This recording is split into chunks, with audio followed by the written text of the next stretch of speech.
Good morning students, કેમ છો? મજામાં? હું હેમલ સર અને બાયોલોજીના આજના નવા લેક્ચરની અંદર તમારા સર્વે વિદ્યાર્થી મિત્રોનું સ્વાગત કરું છું. મિત્રો, આપણે ધોરણ 11 સાયન્સની અંદર પહેલો ચેપ્ટર મસ્ત મજાનો કમ્પ્લીટ કરી નાખ્યો, બધાને સરસ મજાનો આવડી જ ગયો છે, રાઈટ ને? સારું, તો એ ચેપ્ટર પૂરું થઈ જાય એટલે હવે આપણે વર્ગીકરણનો જ એક બીજો ટોપિક લઈ લે, કારણ કે એની સાથે મળતો સળતો આવે છે. તો વર્ગીકરણની અંદર આપણે બીજા ટોપિક વિશે આજે વાત કરવાનું છે. ચેપ્ટર નંબર 2 આપણે આજે સ્ટાર્ટ કરવા જઈ રહ્યા છીએ. જૈવિક વર્ગીકરણ અર્થાત બાયોલોજિકલ ક્લાસિફિકેશન. બાયોલોજિકલ ક્લાસિફિકેશન એટલે કે જૈવિક વર્ગીકરણ, એ વિશે આજે આપણે નવા ચેપ્ટરની અંદર નવી વાત કરવાની છે. પહેલા ચેપ્ટરની અંદર મેં તમને વર્ગીકરણનો જસ્ટ કન્સેપ્ટ આપ્યો. What is classification, classification exactly છે શું, એ અંગે આપણે ખાલી પ્રસ્તાવના જેવી વાત કરી કે ભાઈ સજીવોને વિવિધ લક્ષણોના આધારે, સમાન અને અસમાનતાના આધારે આપણે કાં તો એક જ ગ્રુપમાં સરખા લક્ષણ હોય તો એક ગ્રુપમાં અલગ અલગ લક્ષણ હોય તો જુદા જુદા ગ્રુપમાં આપણે જે ડિવાઈડ કરીએ છીએ અને એ સાયન્ટિફિક મેથડને આપણે વર્ગીકરણ અથવા તો ક્લાસિફિકેશન તરીકે ઓળખીએ છીએ, રાઈટ? હવે વર્ગીકરણની પદ્ધતિઓ વિશે આપણે જોશું. વર્ગીકરણ જોયું, વર્ગીકરણનો ઇતિહાસ પહેલાં આપણે જોઈએ, કેવી રીતે ક્યાંથી કોણ કયા કયા વૈજ્ઞાનિક હતા કે જેમણે વર્ગીકરણ કરવામાં પોતાનો અમૂલ્ય ફાળો આપ્યો છે, અને આપણા માટે આજે આ વસ્તુને એકદમ સરળ બનાવીને મૂકી દીધી છે. શરૂઆતનું વર્ગીકરણ આપણે મતલબ જ્યારથી આપણે ઉત્પન્ન થયા ત્યારથી વર્ગીકરણ કરવાનું તો શરૂ કરી જ દીધું હતું, પણ એ વર્ગીકરણ છે ને એકદમ પ્રાઇમરી લેવલનું હતું. શરૂઆતનું વર્ગીકરણ છે એ કેટલીક આપણી મતલબ જસ્ટ આપણી રિક્વાયરમેન્ટ, ખોરાક ને પહેરવેશ ને આશ્રય ને એવી નાની નાની બાબતો ઉપર જ બેઝડ હતું. એમાં કોઈ જાજુ ડિટેલ સ્ટડી કરેલું હતું નહીં. જ્યારથી શરૂઆતમાં વર્ગીકરણની આપણે શરૂઆત કરી હશે, કોઈ બી વૈજ્ઞાનિકોએ શરૂઆતમાં વૈજ્ઞાનિક નહીં હોય ત્યારે તો just they were the ordinary people, સામાન્ય માણસો જ હતા કે જેમણે સૌથી પહેલી વખત વર્ગીકરણનો કન્સેપ્ટ આપ્યો હશે. હવે એ વર્ગીકરણ કેવું હતું તો કે કેટલીક કુદરતી વર્ગીકરણ, એને કુદરતી બાબતોના આધારે જ વર્ગીકરણ કરવામાં આવેલું હતું, લાઈક ખોરાક છે, પહેરવેશ છે, આશ્રય છે, બરાબર? એ સામાન્ય બાબતોના આધારે શરૂઆતનું વર્ગીકરણ કરવામાં આવેલું હતું. Aristotle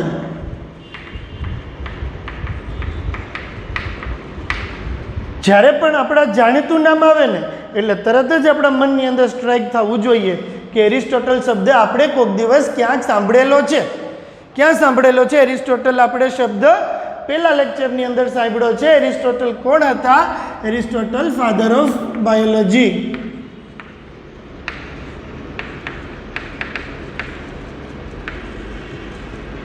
biology as well as zoology, હે ને? જીવ વિજ્ઞાનના પિતા અને પ્રાણીશાસ્ત્રના પિતા, father of biology and zoology, right ને? એરિસ્ટોટલે પહેલી વખત સાયન્ટિફિક બેઝિસ ઉપર, વૈજ્ઞાનિક ધોરણોના આધારે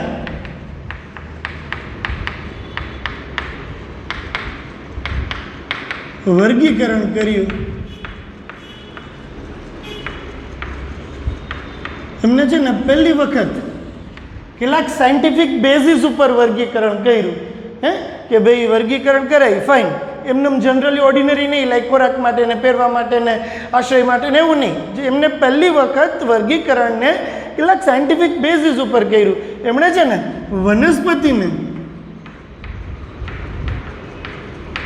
વનસ્પતિને તેમની બાહ્યાકાર લક્ષણોના આધારે, બાહ્યાકાર લક્ષણોના આધારે વનસ્પતિને 4 ગ્રુપમાં ડિવાઈડ કરી. અને છોડ, શુભ, વૃક્ષ, 3 ગ્રુપ એને પાડી દીધા. વનસ્પતિના 3 ગ્રુપ પાડ્યા. એને ક્યાં 3 ગ્રુપ પાડ્યા? છોડ પાડ્યું, શુભ પાડ્યું અને વૃક્ષ. એમ 3 ગ્રુપમાં એને વનસ્પતિને ડિવાઈડ કરી. છોડ કોને કહેવાય, શુભ કોને કહેવાય અને વૃક્ષ કોને કહેવાય? એવી વનસ્પતિ કે જેની એવરેજ હાઈટ 2 થી 3 ફૂટ જેટલી રહેતી હોય ને એને છોડ કહેવાય. મોટી થઈ જાય ને તો એવડી ને એવડી જ રહે, લાઈક તુલસીજી છે. તો કોઈના ઘરે તુલસીથી કોઈ દી બીજા માળે ના પહોંચે કોઈના ઘરે બારમાસી હોય તો એ બારમાસી કોઈ દી આપણા બારમાસી કોઈ દી જોયા કોઈએ? હા, સમય વધશે એમ ફેલાવો એનો થશે પણ એની હાઇટ વધે નહીં. તો છોડ, તુલસી અને બારમાસી.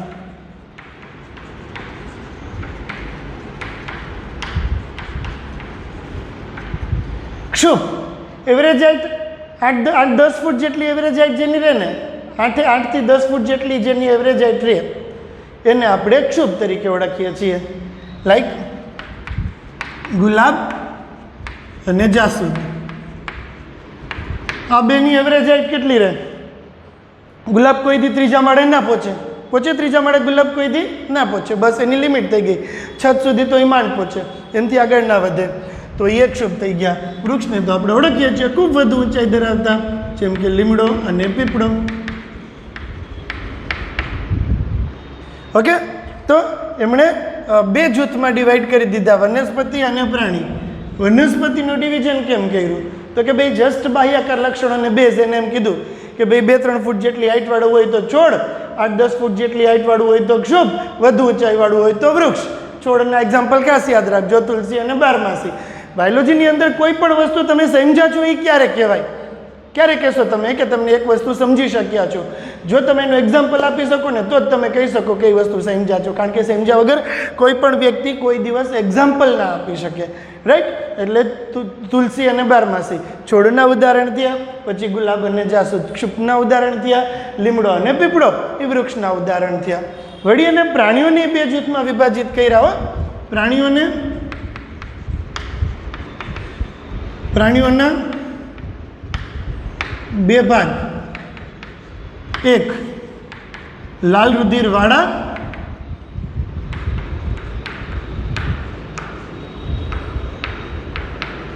અને બીજું લાલ રુધિર વગરના. લાલ રુધિરવાળા કહેવાય ને તો એને એનઆઈમાં કહેવાય, ENAIMA, એનઆઈમાં એટલે કે લાલ રુધિરવાળા. અને અન્યમાં કે ને ANAIMA, અન્યમાં કે ને તો લાલ રુધિર વગરના. હે ને? રુધિરનો લાલ રંગ કોને આભારી હોય? વળી પાછા આપણા મનમાં પ્રશ્ન ઉદ્ભવ્યા કે ભાઈ રુધિરનો લાલ રંગ કોને આભારી હોય? એકદમ સિમ્પલ જવાબ છે, બધાને આવડે જ છે. કોણ હોય રુધિરનો લાલ રંગ? કોના લીધે છે? Yes, haemoglobin. હિમોગ્લોબિનની હાજરીના લીધે હિમોગ્લોબિન કે જે રક્તકણની અંદર આવેલું એક પ્રોટીન છે, સંયુગ્મી પ્રોટીન છે, એના લીધે રુધિરનો રંગ લાલ હોય છે. રુધિરનો લાલ રંગ કોના કારણે હોય છે જેને ખબર નથી એ બધાય ફરીથી એકવાર સાંભળી લેજો. રુધિરનો લાલ રંગ હિમોગ્લોબિન નામના એક શ્વસન રંજક દ્રવ્યના કારણે છે. શ્વસન રંજક દ્રવ્ય એટલે શું? વળી એવું દ્રવ્ય કે જે શ્વાસ દ્વારા ફેફસામાં પહોંચેલા ઓક્સિજનને પગના તળિયા સુધી પહોંચાડવા માટે જે વાહકણુ તરીકે વર્તે ને એને શ્વસન રંજક દ્રવ્ય કહેવાય. અને આપણા શરીરની અંદર આ શ્વસન રંજક દ્રવ્ય તરીકે હિમોગ્લોબિન આવેલું હોય છે. એટલે હિમોગ્લોબિન રક્તકણમાં આવેલું શ્વસન રંજક દ્રવ્ય છે. જો હિમોગ્લોબિન હાજર હોય તો લાલ રુધિરવાળા, એ નહીંમાં એટલે હિમોગ્લોબિન હાજર નથી તો લાલ રુધિર વગરના અને એમાં. ઓકે, તો સૌથી પહેલી બેઝિસ કોને આપ્યા હતા? એરિસ્ટોટલે આપેલા હતા. એના પછી કોણ આવ્યા? એરિસ્ટોટલ પહેલાં આપણે મસ્ત મજાનું સમજાઈ ગયું આપણે, હે ને, કે ભાઈ શરૂઆતનું વર્ગીકરણ એ તો કુદરતી વર્ગીકરણ પદ્ધતિ હતી, મતલબ કે કેટલાક કુદરતી બાબતોને ધ્યાનમાં રાખીને સજીવોને વર્ગીકૃત કરેલા હતા. ખોરાક છે, પહેરવેશ છે, આશ્રય છે, આવી બધી બાબતોને ધ્યાનમાં રાખી અને આપણે સજીવોને ઇનિશિયલ સ્ટેજમાં શરૂઆતની પદ્ધતિમાં તો ક્લાસિફાઈ કરેલા હતા. પરંતુ એક એરિસ્ટોટલ તરીકે ઓળખાતા એક ગ્રીક તત્વચિંતક હતા, તેમણે છે ને પહેલી વખત કેટલાક સાયન્ટિફિક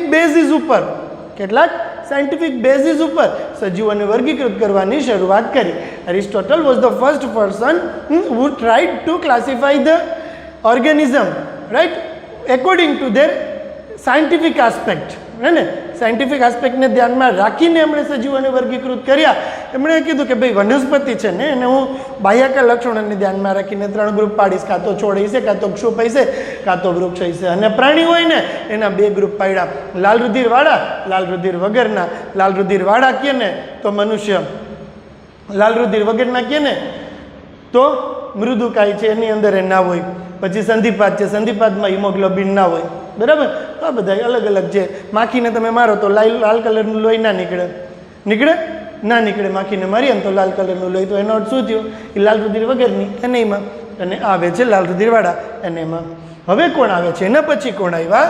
એના પછી આપણા જે નવા સાયન્ટિસ્ટ આવ્યા એ આપણે બધા એમને ઓળખીએ જ છીએ, કેરોલસ લિનિયસ, કે જેઓ સ્વીડિશ બોટનિસ્ટ હતા.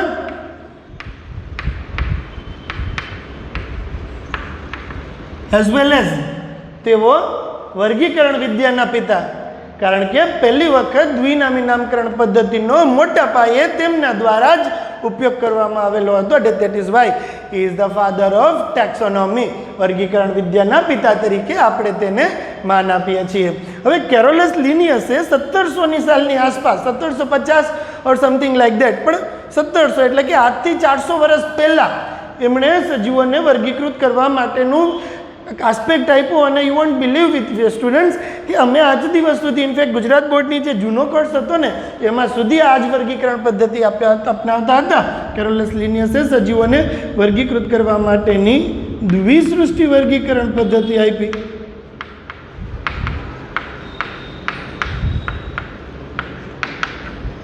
કેરોલસ લિનિયસની વર્ગીકરણ પદ્ધતિ કઈ? તો કે દ્વિસૃષ્ટિ વર્ગીકરણ પદ્ધતિ. એની બે સૃષ્ટિ કઈ? દ્વિસૃષ્ટિ વર્ગીકરણ પદ્ધતિની બે સૃષ્ટિ કઈ? એક થશે કાં તો સજીવ વનસ્પતિ સૃષ્ટિ હોય અને કાં પ્રાણી હોય. હે, કેરોલસ લિનિયસે, જો કે એ સમયે બિચારા પાસે આજે આપણી પાસે જેટલું નોલેજ છે એટલું નોલેજ નહોતું. આજે આપણી પાસે નોલેજને એક્સપાન્ડ કરવા માટેની જે ક્ષમતા છે એટલી એ સમયે નથી. આજે જે ટેકનોલોજી ડેવલપ્ડ છે એટલી ટેકનોલોજીનું ડેવલપમેન્ટ એ સમયગાળા દરમિયાન નહોતું. ઇવન દો છતાં એમણે બહુ સરસ મજાનું કામ કરીને આપ્યું, રાઈટ કે નહીં? આજે કોઈ માણસ સારું એવું કામ કરી દીધું એમાં કાંઈ બહુ મોટી વસ્તુ નહીં કહેવાય, કારણ કે ટેકનોલોજી આજે આપણી પાસે એટલી બધી છે, એટલા બધા સારા ટાઈપના માઇક્રોસ્કોપ્સ આપણી પાસે અવેલેબલ છે, એવી બધી ટેકનિક્સ આપણી પાસે અવેલેબલ છે કે જેથી કરીને તમે સજીવોને કમ્પેર કરી શકો છો, સજીવોનું ડિટેલ ઊંડાણપૂર્વકનો અભ્યાસ કરવો હોય તો એ કરી શકો છો. Everything is possible today, but at that time it was very much difficult task. એકદમ અઘરી વસ્તુ હતી એ સમયગાળા દરમિયાન આ કરવું. છતાં એમણે સજીવોને વર્ગીકૃત કરીને આપ્યા. સજીવો કે ભાઈ સજીવ બે ગ્રુપમાં એમને પાડ્યા, કાં તો વનસ્પતિ અને કાં તો પ્રાણી. એમણે છે ને વનસ્પતિ અને પ્રાણી એવા બે જ ગ્રુપ પાડી દીધા કે સજીવ કાં તો વનસ્પતિ છે અને કાં તો સજીવ પ્રાણી છે. એ સિવાય સજીવોના કોઈ ગ્રુપ મને લાગતા નથી, રાઈટ? પણ આ દ્વિસૃષ્ટિ વર્ગીકરણ પદ્ધતિ આજના સમયે જે રાગ ત્રુટિપૂર્ણ લાગે. જૂનો કોર્સમાં જ્યારે પ્રશ્ન પૂછાતા ત્યારે આ પ્રશ્ન પૂછાતો કે દ્વિસૃષ્ટિ વર્ગીકરણ પદ્ધતિ, લિનિયસ દ્વારા આપવામાં આવેલી દ્વિસૃષ્ટિ વર્ગીકરણ પદ્ધતિ શા માટે ત્રુટિપૂર્ણ લાગે છે? એની કેટલીક એની એ વર્ગીકરણ પદ્ધતિને સુધારવાની જરૂરિયાત શા માટે ઊભી થઈ? એ વર્ગીકરણ પદ્ધતિને સુધારવાની જરૂરિયાત એટલા માટે ઊભી થઈ કે એ વર્ગીકરણ પદ્ધતિ છે ને એની અંદર કેટલીક ત્રુટિપૂર્ણ, ભૂલ ભરેલી બાબતો લાગતી હતી કે ભાઈ એ સમયે એમને એવું લાગ્યું હશે, પણ આજે એ વસ્તુ એપ્રોપ્રિએટ નથી. કેવી બાબતો એને દ્વિસૃષ્ટિ વર્ગીકરણ પદ્ધતિમાં ભૂલ ભરી લઈ ગઈ હતી, આપણને લઈ ગઈ હોય, એટલે એને સુધારવા માટે અને નવી વર્ગીકરણ પદ્ધતિ ડેવલપ કરવા માટેનો આપણા મનમાં એક ઉત્સાહ ઊભો થયો. હવે દ્વિસૃષ્ટિ વર્ગીકરણ પદ્ધતિને એકોર્ડિંગ છે ને બેક્ટેરિયા હતા ને એ વનસ્પતિ હતા. દ્વિસૃષ્ટિ વર્ગીકરણ પદ્ધતિને ધ્યાનમાં રાખીને એક કોષીય લીલ હતી ને ક્લોરેલા, એ વનસ્પતિ હતી. દ્વિસૃષ્ટિ વર્ગીકરણ પદ્ધતિને ધ્યાનમાં રાખી અને ફૂગ છે ને, ફૂગમાં નથી હરિતદ્રવ્ય, નથી એ પ્રકાશ સંશ્લેષણ કરવાની ક્ષમતા, કે નથી અન્ય વનસ્પતિની માફક સ્ટાર્ચ સ્વરૂપે ખોરાકનો સંગ્રહ કરવાની એની તાકાત, છતાં એને વનસ્પતિ કહી દીધી. હે, બરાબર છે ને? તો ભૂલ ભરેલી બાબતો આ ત્રણ લાગી. કઈ ત્રણ લાગી?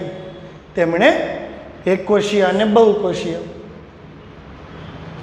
આદિકોષ કેન્દ્રીય અને સુકોષ કેન્દ્રીય બેયને ભેગા રાખ્યા. કેને ભેગા રાખ્યા તેમણે? કઈ ભૂલ ભરેલી બાબતો લાગી? તો કે તેમણે આદિકોષ કેન્દ્રીય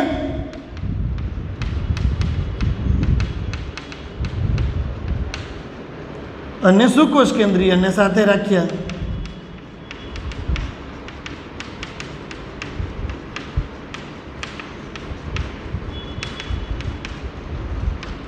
રાઈટ, આદિકોષ કેન્દ્રીય બેક્ટેરિયા અને સુકોષ કેન્દ્રીય પીપળો. ઓકે, બે નવા શબ્દ આપણે, આદિકોષ કેન્દ્રીય અને સુકોષ કેન્દ્રીય, રાઈટ ને? ઓકે, ચાલો એ પહેલાં કહી દઉં. આદિકોષ કેન્દ્રીય જેને ઇંગ્લિશમાં પ્રોકેરિયોટિક બોલાય, સુકોષ કેન્દ્રીય કે જેને ઇંગ્લિશમાં યુકેરિયોટિક બોલાય, તેમણે આદિકોષ કેન્દ્રીય અને સુકોષ કેન્દ્રીય બંનેને એકી સાથે રાખી દીધા. આદિકોષ કેન્દ્રીય એવા સજીવો કે જેની અંદર સુયોજિત કોષ કેન્દ્ર એકદમ મસ્ત મજાના પટલ દ્વારા ઘેરાયેલું, પટલ દ્વારા કોષ કેન્દ્ર પટલ દ્વારા ઘેરાયેલું સુયોજિત કોષ કેન્દ્ર અને પટલમય અંગિકાઓનો અભાવ હોય એવા કોષો કે જેની અંદર સુયોજિત કોષ કેન્દ્ર, બરાબર, પટલ દ્વારા ઘેરાયેલું કોષ કેન્દ્ર, પટલ દ્વારા ઘેરાયેલું સુયોજિત કોષ કેન્દ્ર અને પટલમય અંગિકાઓ ન ધરાવે એને આદિકોષ કેન્દ્રીય અથવા પ્રોકેરિયોટિક કોષ કહેવાય. જેમ કે બેક્ટેરિયા. આનાથી ઊંધું કરી નાખો એટલે શું કોષ કેન્દ્રીય થઈ ગયા? સુયોજિત કોષ કેન્દ્ર, બરાબર, કોષ કેન્દ્ર પટલ દ્વારા ઘેરાયેલું સુયોજિત કોષ કેન્દ્ર અને પટલમય અંગિકાઓની હાજરી હોય તો તેને શું કોષ કેન્દ્રીય કોષ કહેવામાં આવે છે? પટલમય અંગિકાઓની ગેરહાજરી આદિકોષ કેન્દ્રીય, પટલમય અંગિકાઓની હાજરી તો શું કોષ કેન્દ્રીય.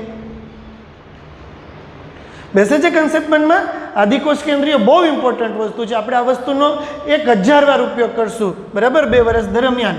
એટલે આ જે વસ્તુ ફ્રિકવન્ટલી યુઝ થવાની છે ને એનો આપણે કન્સેપ્ટ ચોખ્ખો હોવો જોઈએ. એમ જેને પાયો આપણે કહે ને, પાયો, આ બધો પાયો છે. આપણે જે હું તમને એક શબ્દ એક્સપ્લેન કરતો જાઉં છું એ બધો પાયો લાગે, એ પાયો જ છે એકચ્યુઅલમાં. એ બધા શબ્દ જો તમે સમજશો, એક શબ્દ તમારી સામે એક્સપ્લેન કરવામાં આવે છે. લાઈક જુઓ, તમે છોડ આવ્યું, તમને છોડનું એક્સપ્લેનેશન આપ્યું, છૂપનું આપ્યું, વૃક્ષનું આપ્યું, લાલ રુધિરવાળા એની આપણે ડિટેલ વાત કરી, લાલ રુધિર વગરના એની પણ મેં તમને વાત કરી. તો આને જ પાયો કહેવાય, રાઈટ? આ બધું સમજીને આપણે યાદ રાખશું તો લોંગ લાસ્ટિંગ યાદ રહેશે, નહીતર ભૂલાતું જશે.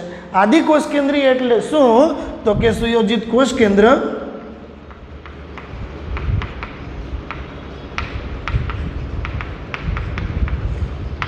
અને પટલમય અંગિકા જેવી કે કણાભસૂત્ર, હરિતકણ, લાઇસોઝોમ, અંતઃકોષ રસજાળ, ગોલ્ગી કાય, બરાબર, પટલમય અંગિકા ન ધરાવે એને કહેવાય આદિકોષ કેન્દ્રીય અથવા પ્રોકેરિયોટિક. સુકોષ કેન્દ્રીય એટલે શું? આનાથી ઊંધું, સુયોજિત કોષ કેન્દ્ર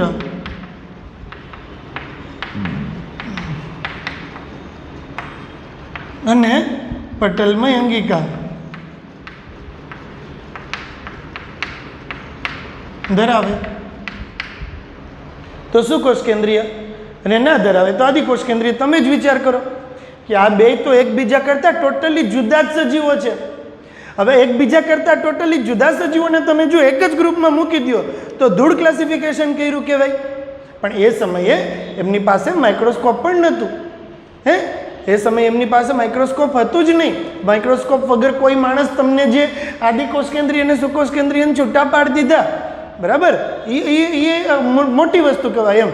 તો એ સમયે માઇક્રોસ્કોપનું ડેવલપમેન્ટ નહોતું, એમની પાસે એટલી બધી માહિતી નહોતી. એટલા માટે આદિકોષ કેન્દ્રીય અને સુકોષ કેન્દ્રીયને છૂટા ના પાડી શક્યા તો એને બેયને ભેગા રાખી દીધા.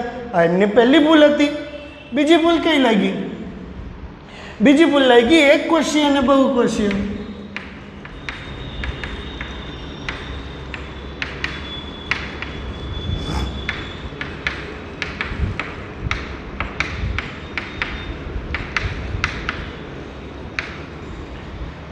એક કોષીય અમીબા તો કે ભાઈ પ્રાણી, એક કોષીય પેરામિશિયમ તો કે પ્રાણી, એક કોષીય યુગ્લિના તો કે પ્રાણી, બહુકોષીય હાથી તો કે પ્રાણી, બહુકોષીય ગેંડો તો કે પ્રાણી, બહુકોષીય માનવ તો કે પ્રાણી. તો આ તો નામ જ આવી. એક કોષીય અને બહુકોષીય બેન ભેગા ના રખાય, બેયને તમે પ્રાણી કહો તો અર્થ વગરની વાત થઈ ને. આદિકોષ કેન્દ્રીય બહુકોષ, આદિકોષ કેન્દ્રીય સુકોષ કેન્દ્રીય બેયને ભેગા રાખ્યા, એક કોષીય બહુકોષીય બેયને ભેગા રાખ્યા. એકકોષીય એવા સજીવો છે કે જેમનો દેહ માત્ર એક જ કોષનો બનેલો હોય, છતાં એ એક કોષની મદદ વડે પાચન, શ્વસન, પ્રજનન એવી બધી જ દેહધાર્મિક ક્રિયાઓ તેઓ પોતાની જાતે કરી શકે, એને એકકોષીય સજીવ કહેવાય. બહુકોષીય સજીવ તો કે એવા સજીવો કે જેમનો દેહ અનેક કોષોનો બનેલો છે, અને આ બહુકોષીય સજીવોના શરીરની અંદર અલગ અલગ પ્રકારના કાર્યો કરવા માટે અલગ અલગ પ્રકારની અંગિકાઓની હાજરી જોવા મળે છે. રાઈટ, અલગ અલગ પ્રકારના કાર્યો અલગ અલગ પ્રકારની અંગિકાઓ દ્વારા કરવામાં આવે છે. બરાબર, અલગ અલગ પ્રકારની પેશીઓ દ્વારા કરવામાં આવે છે. રાઈટ, એક કોષીય એટલે ખાલી આપણે સાયન્સમાં આવી ગયા, હવે આપણે એવો જવાબ નહીં આપીએ કે એક કોષનો બનેલો એક કોષીય અને અનેક કોષનો બનેલો એ બહુકોષીય. એ તો અભણે કહી દે એક કોષીય અને બહુકોષીય. તો આપણે થોડુંક વધારીને કહેવાની વસ્તુ ને કે ભાઈ સજીવ ભલે એક કોષનો બનેલો હોય છતાં એ સ્વતંત્ર અસ્તિત્વ ધરાવે છે અને પોતાને જીવન જરૂરી બધા જ કાર્યો એક કોષ હોવા છતાં પણ કરવા માટે સક્ષમ છે. હે ને? જે સજીવોનો દેહ એક જ કોષનો બનેલો હોય, એ કોષ સ્વતંત્ર અસ્તિત્વ ધરાવતો હોય અને જીવન જરૂરી બધા જ કાર્યો એક કોષ દ્વારા પણ કરી શકતો હોય ને, એને એકકોષીય સજીવ કહેવાય.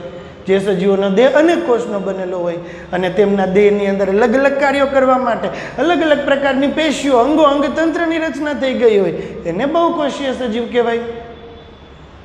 ઓકે, ફરીથી એકવાર, જે સજીવોનો દેહ એક જ કોષનો બનેલો હોય છતાં આ એક કોષની મદદ વડે પણ જીવન જરૂરી એવા બધા જ કાર્યો કરવા માટે તે સક્ષમ હોય અને પાછો એનો આ એક કોષ સ્વતંત્ર અસ્તિત્વ પણ ધરાવતો હોય, એને એકકોષીય સજીવ કહેવાય. કેટલાક એવા સજીવો કે જેનો દેહ અનેક કોષનો બનેલો હોય છે અને તેમની અંદર જુદા જુદા કાર્યો કરવા માટે અલગ અલગ પ્રકારની પેશીઓ, અંગો, અંગતંત્રની હાજરી જોવા મળતી હોય, તો આવા દેહને આપણે બહુકોષીય દેહ તરીકે ઓળખીએ. તો લિનિયસભાઈની આ બીજી ભૂલ, એને એકકોષીય અને બહુકોષીય બંનેને ભેગા રાખ્યા, એને ના રખાય. પછી એની ત્રીજી ભૂલ કઈ હતી? એની ત્રીજી ભૂલ એ હતી કે હરિતદ્રવ્ય વગરની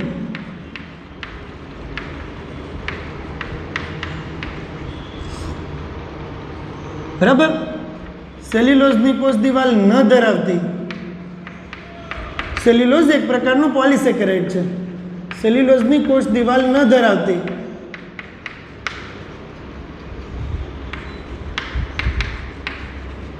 ખોરાક સંચયમાં જુદી પડતી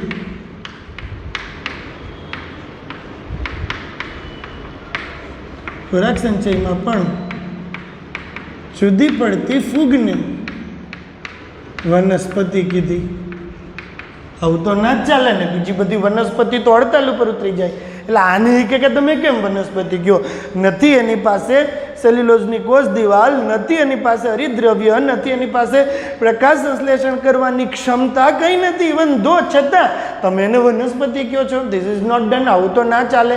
આને નોકા ગ્રુપની અંદર કંઈક કરો, આનું કંઈક સોલ્યુશન વિચારો.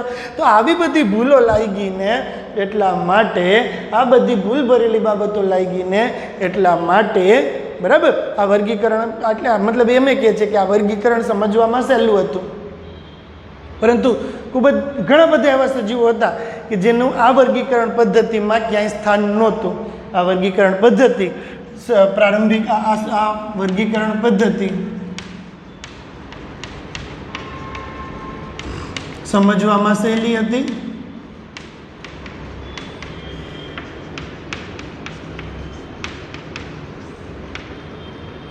પરંતુ ઘણા સજીવો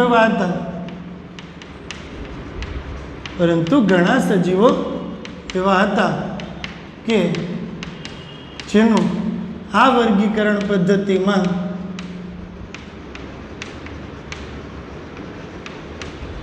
કોઈ જ સ્થાન ન હતું.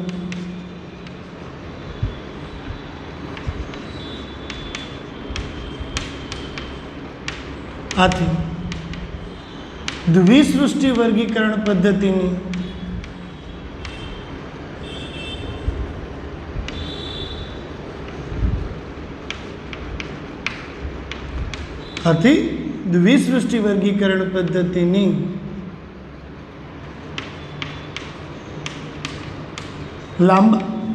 લાંબા સમય માટે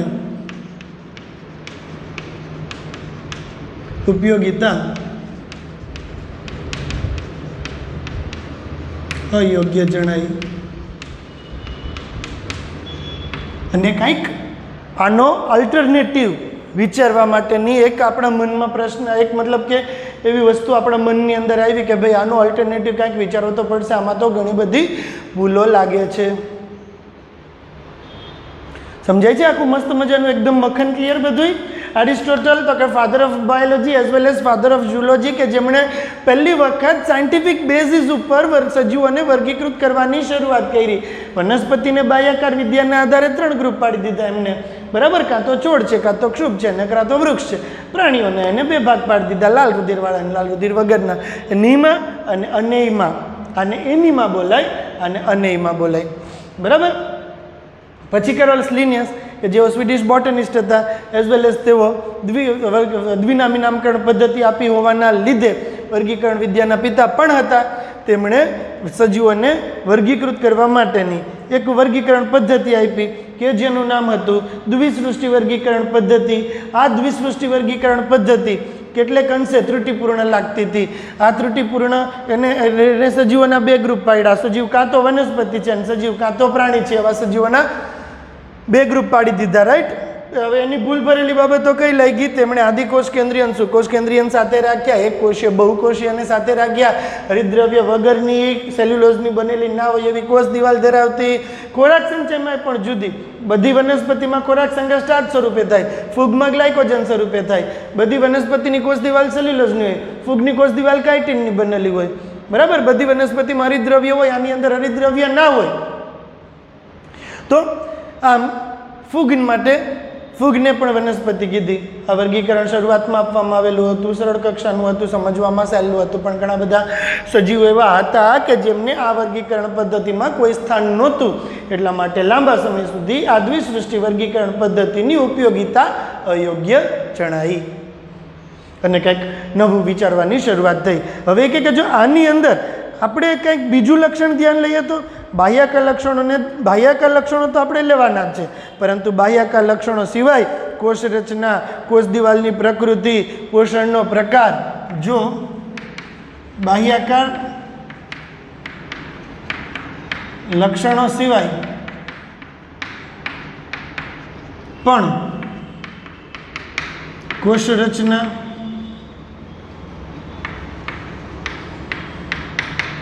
કોષ દિવાલની પ્રકૃતિ,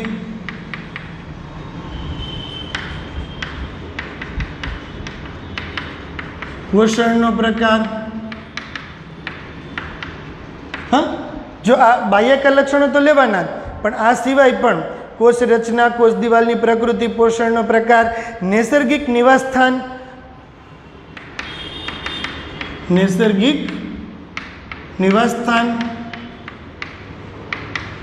પ્રજનનની પદ્ધતિ અને ઉદ્વિકાસીય સંબંધોને પણ ધ્યાનમાં લેવામાં આવે ને,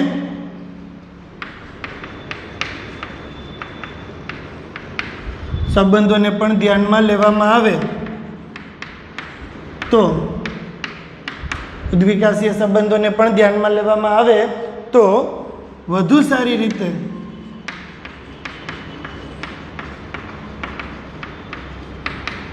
વર્ગીકરણ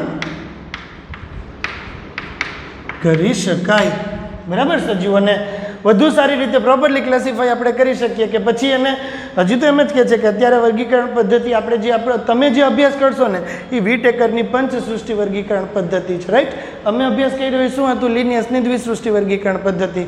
દ્વિસૃષ્ટિમાંથી પંચસૃષ્ટિ આવી. હજી કે નવા સંશોધનો થાય, મે બી ભવિષ્યમાં નવા સંશોધનો થાય અને નવી વર્ગીકરણ પદ્ધતિ અસ્તિત્વમાં આવે તો એમાં ચેન્જીસ અલાઉડ છે, ચેન્જીસ કરવાની છૂટ છે. એવું નથી કે એકવાર થઈ ગયું હવે પછી એમાં કોઈ પરિવર્તન આવશે નહીં, એવું નથી.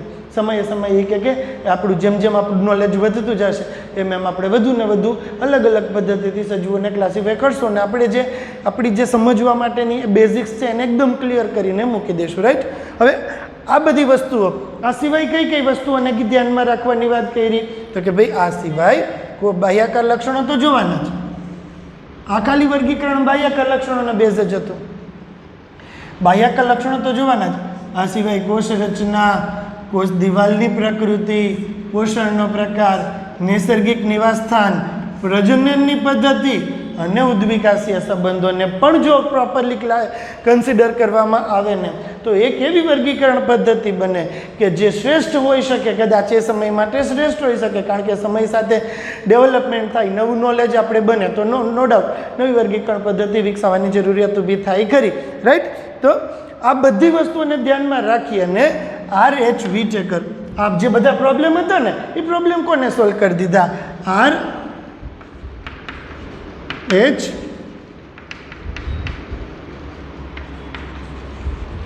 RH Whittaker.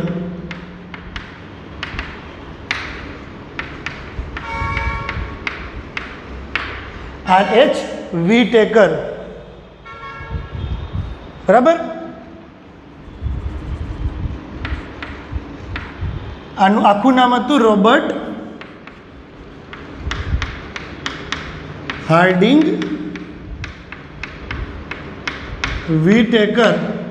Robert Harding Whittaker દ્વારા પંચસૃષ્ટિ વર્ગી 1969માં એક નવી વર્ગીકરણ પદ્ધતિ આપવામાં આવી. એનું નામ હતું પંચસૃષ્ટિ